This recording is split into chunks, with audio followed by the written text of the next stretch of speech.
Assalamualaikum warahmatullahi wabarakatuh.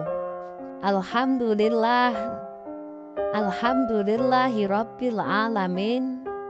Wassalatu wassalamu ala asrofil anbiya wal mursalin, Sayyidina wa maulana Muhammadin wa ala alihi wa sahbihi ajmain.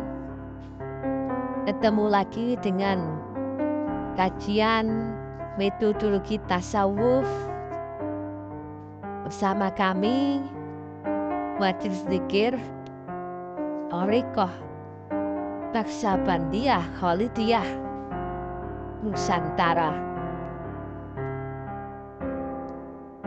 Aslinya adalah Thariqah Naqsabandiyah Khalidiyah Nusantara. Ini adalah agar kita saling berangkulan, ya, menyatu bersatu, bukan terpisah bercerai-berai, ya. Walaupun dari latar belakang Thariqah apapun, ya, tapi kita menuju Tuhan yang satu melalui Rasul yang satu, ya, dengan kitab yang satu dan sebagainya. Tuhan Qadim, kitab Qadim, Rasul Qadim. Itu adalah rukun iman, ya. Iman kepada Allah, kitab, Rasul, malaikat, dan seterusnya yang Qadim. Mudah-mudahan dengan saluran dakwah ini kita dipersatukan, ya, menjadi satu ikatan tali rohani. Dan awalnya kita semua diciptakan dari jiwa yang satu, ya. Mudah-mudahan kita semua dimenangkan menjadi satu golongan kelompok di antara 72 golongan lain di akhir zaman, ya, yaitu golongan Ahlus Sunnah wal Jamaah, ya. Nah, mari kita lanjutkan. Ilmu mengenal Allah, ya. Karena jika tidak kenal, kita belum berarti. Awaluddin ma'rifatullah. Orang mulai beragama adalah ketika dia mulai kenal Allah. Tapi kita nggak boleh menyembah yang selain Allah, ya. Walaupun sudah kenal namanya, kenal sifatnya, kenal afalnya, tapi jangan kau sembah namaku, sifatku, afalku, tapi sembahlah aku. Sedangkan aku adalah kendaraan yang rahasia dan tersembunyi di tempat tertinggi. Yes, ya. Laisa kamitslihi syai'un malik yaumid. Laisa kamitslihi syai'un itu artinya qadim, tidak terukur, tidak tergambar, tidak terbayangkan. Berarti ilmu mengenal Allah yang Maha Qadim tadi harus dengan ilmu qadim. Artinya jangan dengan ilmu baharu. Nah, agama samawi adalah agama yang turun dari langit, demikian, ya. Sedangkan agama arti adalah agama bumi, agama teori, pengetahuan, cerita, ya, yang nggak nyambung dengan langit, kiasnya begitu, ya. Kandas di bumi saja, ya. Agama samawi selalu lewat sistem palingnya, yaitu Allah, Rasul, dan ulul amri minkumnya, ya. Nah, mengenal Allah di balik namanya, sifatnya, afalnya, ini harus bisa sampai ke dimensi ilmu qadnya. Makanya orang beriman itu adalah yang percaya kepada yang ghaib atau yang qad. Demikian rukun iman, ya, iman kepada Tuhan, ya, kitab, Rasul, malaikat, itu semuanya qadim. tidak ada namanya ya. Kitab pun bukan kitab Quran ya, tapi kitab ya. Rasul bukan menyebut Rasul Muhammad, tapi Rasul ini khotim semua ya, yang tidak bernama, tidak terpengaruh dengan hukum baharu. Dan Allah itu maha khotim ya, di akhirat takwa tinggi ya, akhirat tertinggi mungkin. Dan dia laisa kamitslihi syai'un, tidak serupa apapun, siapapun, dan tidak pernah bisa dibayangkan. Itu khotim. Maka carilah ulama yang bisa menerangkan ilmu khotim. Sedang khotim itu tidak terjangkau dengan akal dan panca indera. Maka ulama khotim itu adalah ulama yang bisa menerangkan sistemnya, jalannya, caranya, prosesnya ya, menuju dimensi ilmu khotim. Kalau sekedar ulama cerita ya banyak, tapi cerita nggak akan sampai kepada Allah. Dibayangkan pun nggak bisa, diingat pun nggak bisa. Kalau mengingat dengan cara budi baharu manusia, nggak mungkin manusia bisa mengingat Allah yang maha khotim. Nah demikian ya. Ngerti ya? Jadi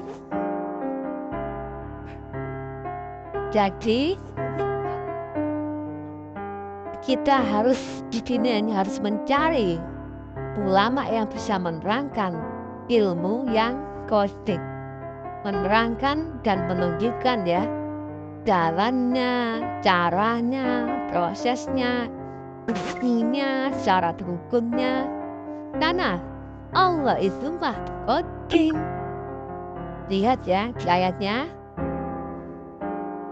tidak kuat menanggung jawabku tanahnya kecuali hati hambaku yang lembut, lunak dan tenang. Itu khotim, bukan akal, pula panca indera. Banyak sekali ya ayat Al-Quran menyebutkan hati, dada, kolbu, nur, itu khotim.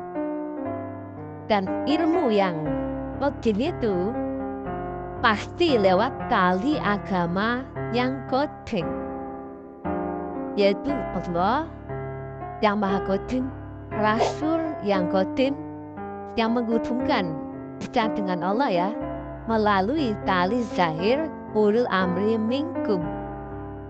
Maka ilmu khotim itu pasti ya nanti akan ketemu dengan tali khotim, yaitu Rasul. Dan ujung khotim adalah maha khotim Allahu subhanahu wa ta'ala. Sedangkan ilmu baru itu sifatnya bertolak belakang dengan khotim.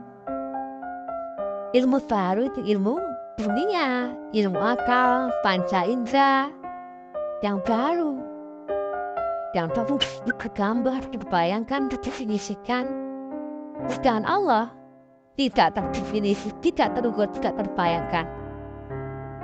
Maka carilah ilmu khotim ya, yang ini bukan cerita, ini menunjukkan ya, yaitu jalannya, caranya, gurunya, prosesnya, syarat rukunnya. Barulah kita bisa masuk alam khotim, dimensi khotim ya, dan berproses mi'raj menuju Allah yang maha khotim. Ilmu baharu itu ilmu dunia, ilmu khotim adalah ilmu akhirat. Berarti yang bisa menerangkan, menunjukkan ilmu khotim adalah dia yang bisa menerangkan manusia untuk bisa masuk akhirat sekarang. Karena dia bisa menunjukkan jembatan jalan Shiratal Mustaqim sebagaimana Al-Fatihah ya. Ihdinas Shiratal Mustaqim Shiratal ladzina an'amta 'alaihim ghairil maghdubi 'alaihim waladdallin. Amin. Tunjukin kepadamu lah ya, ia karena butuh yang menyembah dan memohon pertolongan ya. Kemudian tunjukilah kami jalan yang lurus ya. Nah, jalan yang engkau ridhoi ya, rahmati, karuniai dan sebagainya, dan bukan jalan kau murkai.